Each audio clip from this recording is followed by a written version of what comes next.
Hello everyone and welcome to Backseat VR Developer. It is the show where we are playing all of our favorite virtual reality titles right alongside the developers that have created them. That's right, it's very exciting, it's very fun. My name is Alek VR. I am one half of Between Realities. The other half of Between Realities, he's right here. It's Skeeva. What's up, dude? Hey, how's it going, man? How are you today?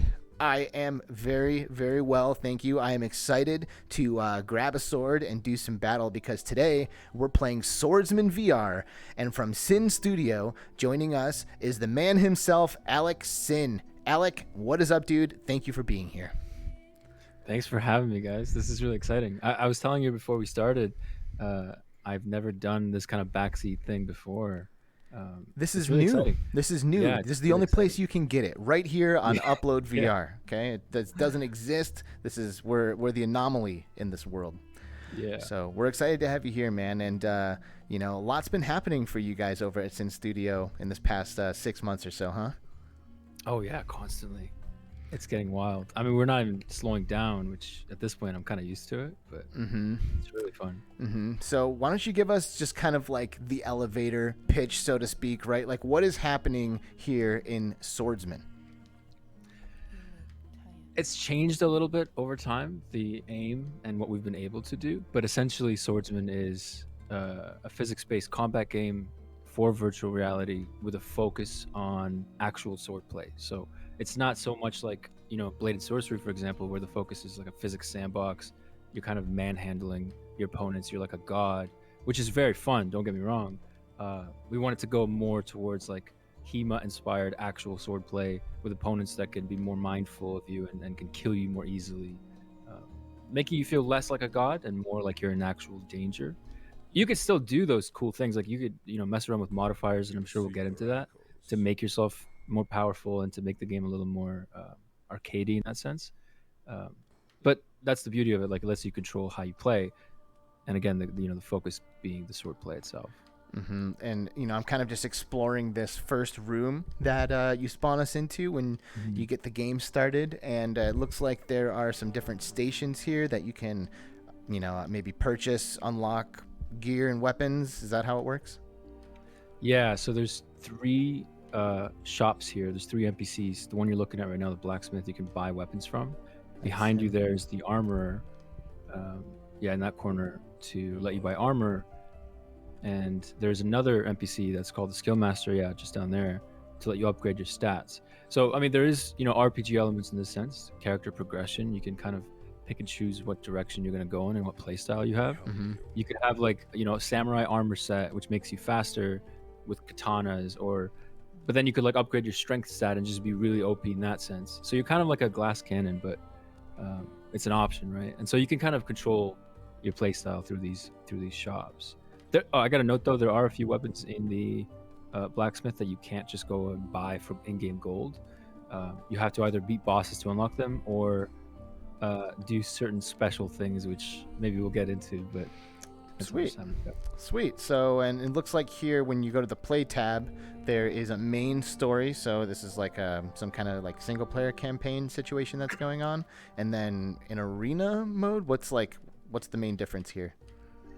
So it's the same thing essentially. Like the whole game is arena based because we wanted the focus to be on the combat. In arena mode, you don't have to go through a bunch of levels to get to a boss to unlock his boss weapon to move on and to get to the final boss and so on. You can control, the number of waves, difficulty, who you're fighting, where you're fighting them. It's more casual in that way. And then in play, that's where you find those bosses and that's where you get that progression. But there is one other thing. In play, there's an arrow. If you go to the play tab, there's arrows above where it says main story. So there's a second page with bonus content. And so this is like, Claus. You can fight Santa Claus. No way. Yeah. It's a lot of fun stuff. We're gonna see Santa Claus before we end this. That's for sure. Hell, and then this is like Pirates of the Caribbean. All right, cool. Yeah. I'm into it. So, what do you typically suggest first timers do? Like, you come in, there's these armorers and weapon shops. There's the campaign. There's arena. Is this where you go? Like, is this how you would start the game? No, I mean, if I could, because now I have you here, I can actually tell you things in more detail, I would go to settings and maybe tweak some things if you haven't already. Yep, I have. I've got, by the way, lots and lots of settings here. There's It's a lot going on. appreciated from veterans like me and Skeeva. But yeah, you can change your movement dead zone for stuff. I got smooth rotation going, right? That's a given. You got to do that. Any controls that you would recommend or settings you would recommend?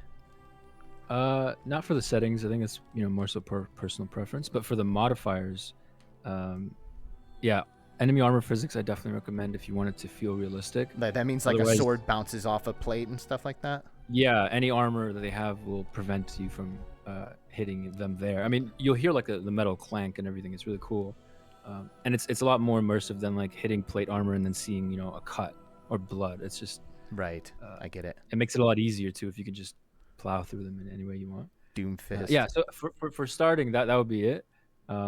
Afterwards, though, if you want to start to kind of have a little bit more fun with what's possible, there's some other ones like the manual chronokinesis that I definitely recommend, where you can slow time down anytime you want. With the And left. there's a few other cool ones. in Well, it's there very you can blatant explore. sorcery, right? Like slowing down time. Yeah, the slow mo. By default, time will slow down. There's a chance for time to slow down when you parry successfully. Okay, nice. And you can make that chance increase if you upgrade the chronokinesis stat. And if you turn on the manual chrono, it disables progression. You don't earn any gold, nothing like that, because of course the game is way easier when you're moving at super speeds like that. Cool. So I've got some settings that I like. Is this where you would start this first level of the campaign? Yeah, you can jump right in. If you haven't played before, for example, for anybody who hasn't played, level 1 is cool. Now, here's an interesting fact. When we designed the level layout, we put the knights first. Yeah, we put the knights first because we just thought, hey, that's like the most medieval thing in the game at the time. Let's just make that first so people have a good first impression. But we didn't have armor physics, so it didn't really matter. Now we have armor physics, and now they're one of the hardest enemy types, but they're first on the map, and that's been a little bit more complicated because new users going in, they think that's the easiest because it's the first, and it ends up being more challenging. So I took 2 sword swipes and I was done. So you Yeah, are but- right in saying that it's kind of more of a high stakes experience than some of these other physics based melee combat games. Yeah. Is that something that you've kind of like tried to focus on as you've been developing this game? Is kind of like, finding your identity or your space in the genre? Because it kind of seems like this type of game has developed itself as a genre in the VR space. Yeah, I mean, right. So like, we had games like Blade and Sorcery come out and Gorn, and they kind of tackled the same idea in 2 different styles. And then it was really hard to come into that genre after the fact and try to be unique, because we really love, we're very passionate about the concept and the kinds of things we can do with it. We love medieval things, fantasy. It's just such an interesting genre to be in, and in VR it's so much better. So yeah, it's definitely been challenging. The one thing that's been good for us is like nobody's really focusing on both physics-based and realistic swordplay. It's typically physics-based, more sandboxy, or swordplay, but there's no physics, or there's very little physics involved. And so finding that middle ground, I think, has been really interesting. I'm trying to use this pillar to my advantage. Yeah. Is this cheesing or is this smart gameplay as far as you're concerned? We'll see how it plays out. Because I can't get hit. That's the thing. It's like you get hit a couple of times and you're dead. Yeah. So I really got to be careful here. What's like the best way to prevent taking damage? Is it this like kind of like dip in and out move that I'm doing, or should I be trying to parry these to really take advantage of him? Well, that's actually one of the most interesting challenges that we've had, which is we're gonna do a realistic sword fighting game, and if you want that experience like it would be in real life, you want to keep a distance from your opponent. And so for anybody who wants to kind of simulate that realism, the best way to do it is to keep a distance. You don't want to get hit, right? See, look, this pillar. I feel like I can make it to where his sword gets on the wrong side of this thing if I want to. Yeah, he doesn't know it's there. Yeah. Yeah, that would actually be easy to fix We can have him recognize something there. Yeah, to like move out of the way of it. It's Yeah. like his sword's getting caught on there. Mhm. That's like my saving grace, frankly, because he's scary. Yeah, that's another thing too. He doesn't know his sword's getting stuck. So right now we're playing on a Valve Index on a pretty beefy PC. And this game looks absolutely gorgeous. Looks super pretty. What platforms are you currently on? All of them, except for the ones in China or the Chinese headsets now here in the West. We're pretty much on all platforms. Because like if you're on Steam, you could play with any headset. We're on Nice. Viveport, Quest now through AppLab. Nice. Supports both Quest 1 and 2. PlayStation VR with backwards compatibility on PS5. Rift Store. I mean, it's literally everywhere now. How can I kick? Can I kick him? Yeah, one of the buttons on your right controller will kick. There it is. But there's like a 5-second cooldown. Oh, I see. Because it's a little OP. Yeah. Yeah, he's knocking That's me actually back. something. He knocks you back far, yeah. For you though, you stagger him rather than knock him back. Is there any full body tracking support in this to be able to kick in real life? No, that would be cool though. Yeah. Because at that point, we don't even need the cooldown. You know, you'll tire yourself out. Yeah, right, right. exactly. Yeah. Okay, round 2, level 2. Very good. So you mentioned that it's on every platform. What is your preferred platform to play this game on? Oh man, is my left grip not going? PC, of course. PC. Yeah, of course. Just because it, like the way that the level of detail in the game is set up in the optimizations, you'll get the most out of the game visually on PC. PSVR, I personally didn't like playing it on PSVR because of the controllers mainly, the moves. And Quest is good, especially because you're wireless, but you do get a graphical downgrade, of course. Ooh. Any plans for PSVR 2? Yes, it's gonna be on PSVR 2 for sure. Sweet. Nice. Yeah. Awesome. And we're thinking about it now, because that's coming up probably soon. I don't know exactly for sure, so I can't say, but we're planning a big content update. Oh, I can see his His arms. arms. That is hilarious. Like that's not an Yeah. effective strategy, bro. It's not gonna cut it. He's becoming sentient. Oh, his He's arms are in trying front of to him now. Now these guys can't hurt each other. It looks like. No, yeah.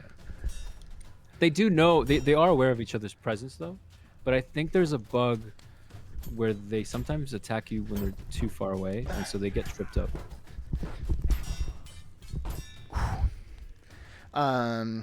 So I heard some interesting stuff about this because this is available on Quest now. But I heard some interesting stuff about like the naming convention. Like you had to drop the VR off of it or something. What's that story? We didn't have to. The original approach to that was like any platform that has VR only games, let's try to name it Swordsman. Ah, I see. And if they don't, then specify. But then it got a little messy because on Quest, on AppLab, you have to search the game exactly as it's named, otherwise you won't be able to find it. And I think some people might be looking for Swordsman VR, but they can't find it. Yeah, I heard that was happening. Yeah, that that wouldn't be an issue on the Quest store itself, of course, which is our goal. Well, the rumor now- that I heard was that Oculus made you change it. So I guess that's not true. No. Oh, that's good. There we go. Next. Nice. So on PC, what's the minimum requirements for this game? They've changed a couple times, just as the VR standards changed. So I'm not exactly sure, but like a min spec VR PC, whatever that is today, will 100% work. Oh, We wow. designed it on Okay. min spec PCs 2 years ago. Anything you have right now that you can play VR on is fine. I ran it on a laptop recently. Like it's fine. Yeah. Wow, that's impressive. At default settings, yeah, that's cool. How big is your team? How many people work on this game? There's 10 of us now full time, Nice. and there's actually 12, but the other 2 are not full time and or aren't actively involved in the development. And that's just the full time staff. So like we do have a lot of contractors outside of that we either freelance or work with on an as needed basis. But it's so much easier now that there's a bunch of us. You said that you don't really get to do. You've never really done anything like this. Have you seen many people play this game? Like, have you seen a lot of gameplay footage? You ever watch anybody play it? Yeah, all the time. That's the thing. Like when I'm watching somebody play, when I'm watching a video on YouTube of somebody playing it. Hey, do you think we can make that foghorn louder? I think that would be good. If we just make that a little louder. Dude, that's been a thing for years. It's been bothering me so much. You know what? It sounds way louder right now than it normally does in game to me. So we adjusted the master volume, and maybe the foghorn is just like unaffected. Oh, that's probably what's going on. Yeah, I don't think. Because it sounds unusually loud. Yeah, it's turning everything down except for that foghorn. Yeah, that's a nightmare. That's something I stress about with the audio settings. What was I saying? Oh, right. Yeah, when I watch people play back on YouTube, not live, I always notice little things where I'm like, I wish I could have been there to tell you not to do that, or that's a bug. Don't worry, I know about it. Or in person when I have like family or friends play, but they're usually not VR gamers, so they tend to do totally unexpected things, which is a little bit informative actually. It helps, design. Can I bash this guy? You can bash him, but he's got a lot of armor.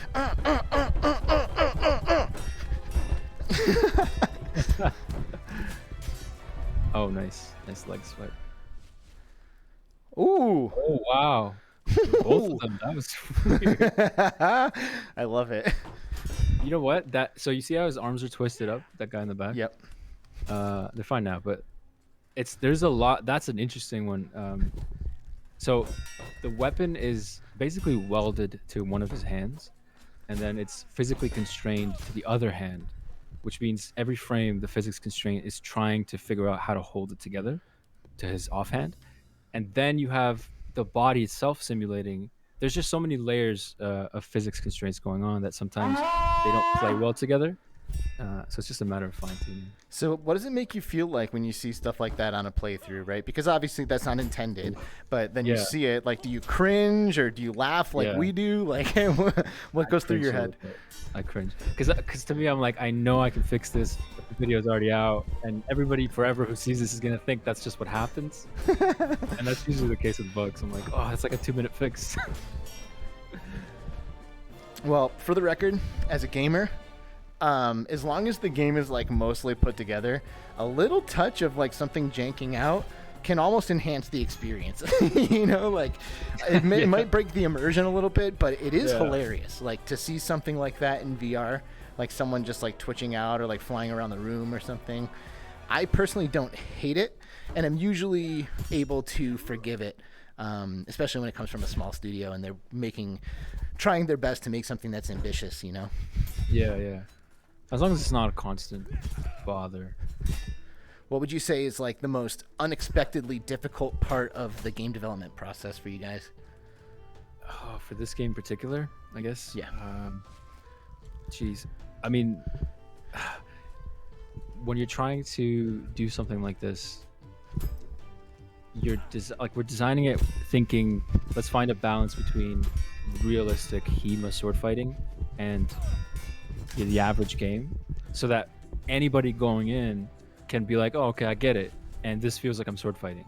Because if it's fully HEMA, if it's fully realistic, most people will suck at it. They won't have fun with it. They won't enjoy it for what it's trying to be.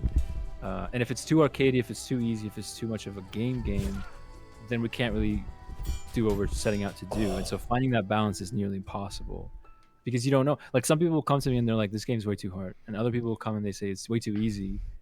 And I'm like, okay, we'll add more settings. We'll scale the difficulty differently. We'll, give you hardcore mode. We'll like add legendary swordsman mode, like all this crazy stuff. But then you run into another problem of like somebody who just goes into the game for the first time. They're experiencing. I gotta stop every time. Everybody who goes in for the first time, they're experiencing it with default settings. So what are those? How do you try to make most people have fun with default settings in a physics-based game that's trying to be a realistic combat simulator, essentially? When you have like maybe like young people they shouldn't be playing it because it's 18 plus in the West here, but I've seen like 16-year-olds playing it, and it's like, how do you optimize a game in terms of gameplay for them versus like a 40-year-old office worker who just got VR for the first time? It's just maybe a little bit too intense of a genre to perfect that. Yeah. Are you also in VR arcades as well? I'm pretty sure Swordsman is somewhere. Are you asking if the game is? Yeah. Mm-hmm. I'm pretty sure. So I know through Viveport it is. Okay. Because they have the whole program for that. I have no idea where or what or anything. They just asked, like, do you guys want to take this option? And we were like, yeah. Gotcha. And we were approached a couple times in the past as well, but I don't think it's a prominent feature. Got you. Well, if you want to change that, Do you just think let it me would know. be? I think this Oh, would do you- great in Yeah, you VR think so? arcades. Personally, yeah, I do. People, I think one of the top games in arcades is Blade and Sorcery, and people just love to do stuff like this. And I think it would be, do great. I Yeah. do. And also a lot of arcades have the Haptic vest like I'm wearing right now, and this game is They do. natively integrated. So every time I've been struck in here, I can feel it across my chest. And of course, anything that adds that extra layer of immersion is awesome. I love that you put in Haptic support here, because getting hit with a sword and not feeling it, right, could be a little weird. And if you have a vest, then it's great. It adds so much immersion. So this is super cool. Yeah. I've got one right here. I actually, when they reached out to us, Haptics wasn't as big as it is now. And honestly, I said yes just because I wanted to try it. I wanted to experience it. And so we, added it in. Fun fact about the thing, I don't know exactly how other games are doing it. But when you get slashed by an enemy with the Haptics vest on, it doesn't just like arbitrarily play a random preset vibration. And I'm hoping you can confirm, Alex, because I haven't tried it in a while. But it'll actually calculate in a circle the starting and end point of the swing they happen to do, and then dynamically rotate that pattern so it slashes right where they went through your body. Yeah, we actually have the visualizer on the screen for this, so people can see when the sword hits how it lights up on the vest. And I definitely appreciate that like directional accuracy when it comes to the attacks. Yeah. It was tricky to like go with presets because it's a physics-based game. You can't ever be sure where it's coming from. Do I want to grip this thing with two hands? Do I have an advantage at all by doing that? If you have a two-handed sword, you don't. But it makes the grip a little tighter. But for this sword, you don't need it because it's a lighter sword. I'm curious what you think about a two-handed gripping, because I think we went a little too realistic with it. We're working on a hybrid alternative right now. I'll grab this guy's sword. It's using like both of your hands position to orient it. Whereas in like Blade and Sorcery, it's using a dominant hand. How much do you play your own game? This is a very physical game, and sweat a lot playing it. I'm sure it's a great exercise, burn a lot of calories. Are you in there just slashing away all the time? A lot more now with the advanced combat update that came out, because before the AI couldn't block. They couldn't block. They weren't really that reactive to you, so it wasn't as fun to play constantly long term. But then again, we're in the game a lot developing, so I'm playing it a lot without even wanting to necessarily like play. Yeah. Just for testing purposes. That's a tricky one, because if you guys do more of this segment, I'd love to find out what other devs think about this. Playing their own game thing generally, because I've struggled with it a little bit from the very beginning, because I know how everything works. It's almost like being in the Matrix, seeing the Matrix. I'm like, I know how much damage you're gonna do. I know why you did what you just did. It's like I can't immerse myself as well. That was gnarly. Yeah, that was a clean kill. Do you see any pushback with titles like this for the extreme violence and the gore? Has anyone given you any grief about that, or is it kind of help you? No, I think it's helped. Nice. Generally speaking, I know in China things are a little bit different. They have to stricter rules on violence and gore and stuff like that. And now that we're actually trying to ship to those headsets as well, we're actually having to think about that for the first time. But yeah, up until now it's been fine. I don't think it. I mean, it's pretty gory, but it's not as gory as like Blade and Sorcery. Yeah, I agree. And we could push it there, but it's almost like a lot of the time you don't really have the opportunity to do that to your opponents anyways, like you do in Blade and Sorcery. Ouch. That's a bummer. It sounds like you don't really mind people comparing Swordsman to Blade and Sorcery. Is that true? I don't mind. I mean, they are in the same genre of game, and we even use the same marketplace asset for the arena map. But one thing I wish was more prevalent is like recognizing what's actually different. Mm-hmm. Not so much to say, oh yeah, it's another sword fighting game, because it's not really the case. Like I would never go into Blade and Sorcery to try and have a sword fight.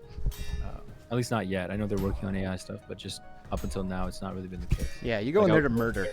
Yeah, to literally just let the most gruesome parts out.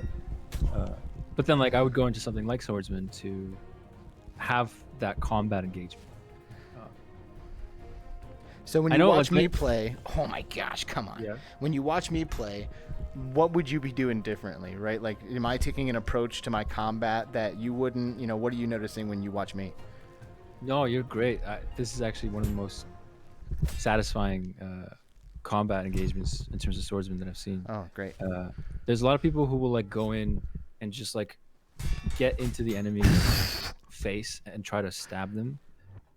And they hope that one attempt will be the one that works, and then they get up and mm-hmm. Then it's like, oh, if I could tell you, I'm like, just do more, or keep a distance. But me personally, I like when I play, I like to kind of treat it like a simulator, probably because I'm like the dev, so I could just like give myself $1 billion gold. It's not as meaningful without the restrictions, so I go in and treat it like a simulator. Like I do keep my distance. I try to parry. I have like that back and forth sword dance, essentially. Man, it's really satisfying to decapitate somebody here.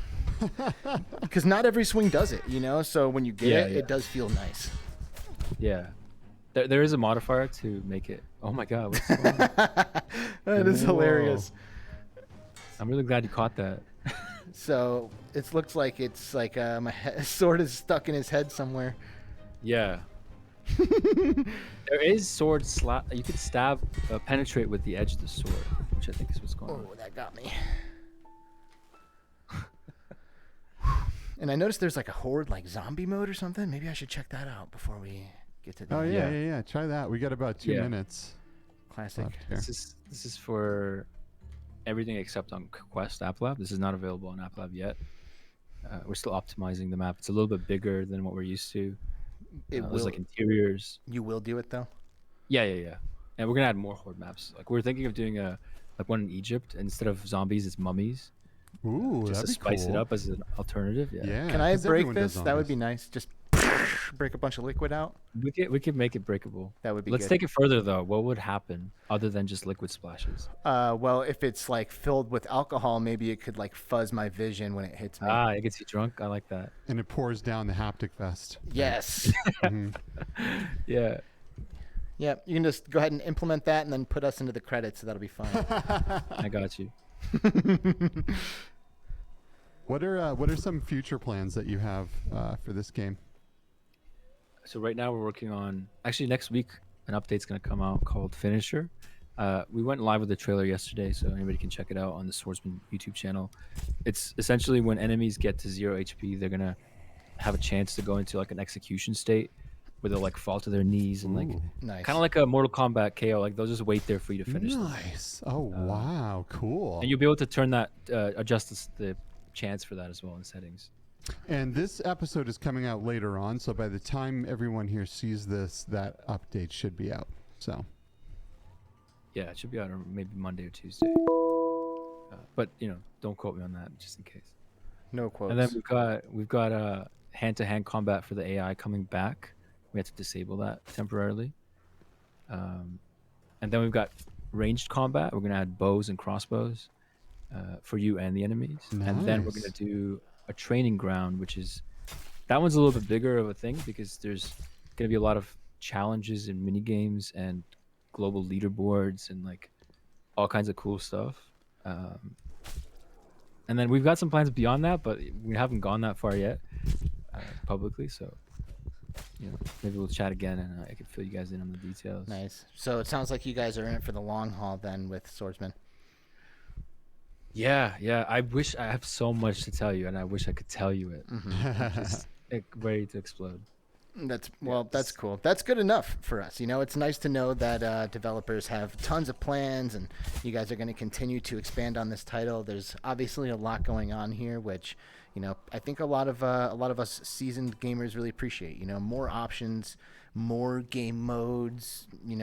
Paying better attention to the physics that you're creating. All of that. So yeah. Definitely, I'll speak for everyone when I say just keep up the good work and keep adding to it, because that gives us reasons to go back into titles. All of a sudden there's a new update. It's like, oh sweet, I haven't played Swordsman in a while. It's time. Yeah. I appreciate it. I mean, that's why we do it too, just to keep people engaged in the game for a long time. I know people have lots of cool ideas. Is there anything else that's important about what you guys are doing over at Sinn Studio that we should mention before we wrap? There are some insanely huge things, and I'm like hesitant. I don't know exactly what I can say yet. Fair enough. So maybe we should that on follow its own you is a guys. thing. Yeah, keep an eye out. I'll reach out to you guys personally and let you know as soon as something is we're ready to talk about something. I could feel the weight of that head on my blade. Yeah, it does do that. All right, well, I think we're about there. What do you think, Skeeva? Anything else? I think that's good. I'm excited to play some more of this later and maybe get some aggression out. Yeah, I could see this getting a little crazy once you get a few waves in with the zombies. Oh, it gets crazy fast. Yeah. It starts you off light and it gets your hopes up. Oh, man. Well, my hopes are definitely up. I'm going to Nice. continue to cut zombie heads off here. But Alek Sinn from Sinn Studio, they are the developers of Swordsman VR and Swordsman on the Quest. Thanks again for taking the time and joining us here on Backseat VR Developer on Upload. Anytime. Thanks so much for having me. And I'm excited to see if you guys keep doing this format. I'd love to see more devs and their thoughts. Yeah, well, we're going to keep doing it. So subscribe to UploadVR. Subscribe to Between Realities, right? Because that's Skeeva and I. I'm Absolutely. Alek VR, and that's Skeeva. And you're Skeeva. And I'm Skeeva. There he is. And we're Between Realities, and this is Upload, Backseat VR Developer. Thank you guys for joining us, and we will see you for the next episode. Bye-bye.